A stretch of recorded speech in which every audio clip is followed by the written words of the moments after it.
अच्छा, तब ये गति वाला पूरा हो गया कि भाई विशेष गति से आत्मा का बंधन नहीं है। बताने के लिए बोले थे। अच्छा, विभू बताने के लिए ना। हाँ, जैसे आत्मा का विभू का एक और मैं आपको उदाहरण दे रहा हूँ।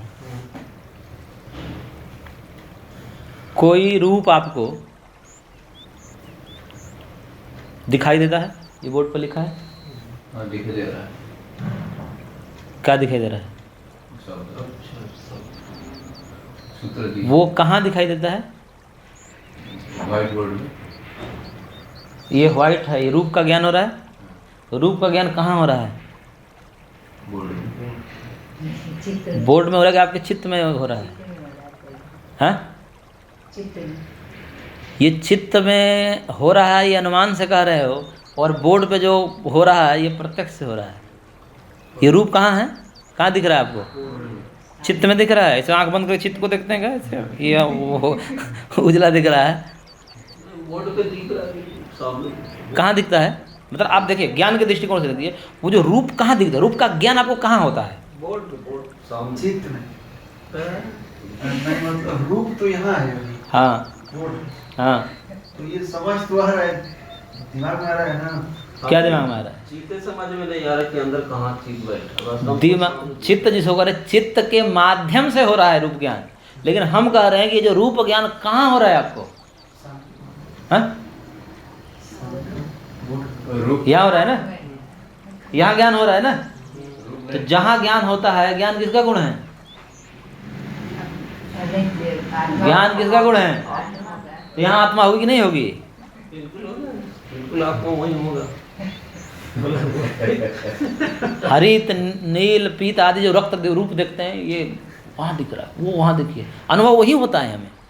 अनुभव कहाँ होता है? वही जहाँ होता है वो रूप जहाँ हरित आदि दिखता है, जो ये पहाड़ दिख रहा है, तो उसका रूप हरियाली आदि भी, उसका बोध हमें ज्ञान वही होता है।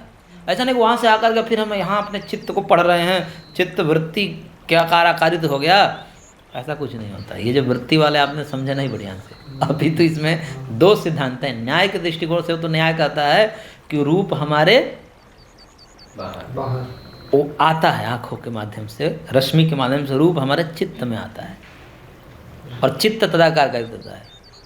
सांख्य का सिद्धांत है कि चित्त हमारा विभु है, मतलब चित्त को नहीं, योग के अनुसार कहें आपको, यहाँ तो चित्त को थोड़ा सा मध्यम परिमाण मानते हैं। योग के अनुसार योग कहता है कि चित्त भी विभु है, चित्त भी विभु है। और चित्त विभु है तो क्या करता है कि वहीं जा कर के, जहाँ वस्तु है ना, वहीं जा कर के उसको घेर लेता है।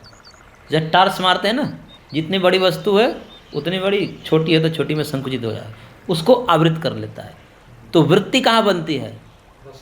चित्त वस्तु के पास गया, क्योंकि विभु है तो पहले वस्तु के साथ में भी है पहले से, उसको आवृत कर लिया, और आत्मा भी विभु है, वही ज्ञान हो गया। देखिए वहाँ दिखाई दे रहा है, ज्ञान वही ऐसा नहीं, ज्ञान वही होता है, इसका मतलब आत्मा भी वही है। ऐसा तो नहीं होता ना कि उसका यहाँ होता है, अंदर हम नहीं देखते ना। जैसे आप ध्वनि को लीजिए, कोई शब्द आपको सुनाई देता है,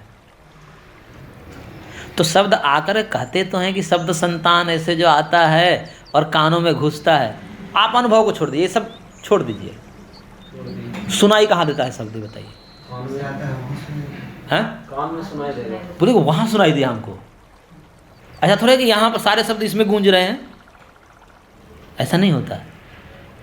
जहाँ आवाज़ आ रही वही शब्द सुनाई देता है हमें, यानी कि शब्द का ज्ञान वही होता है। इसका मतलब जहाँ ज्ञान होता है ज्ञानवान मौजूद है।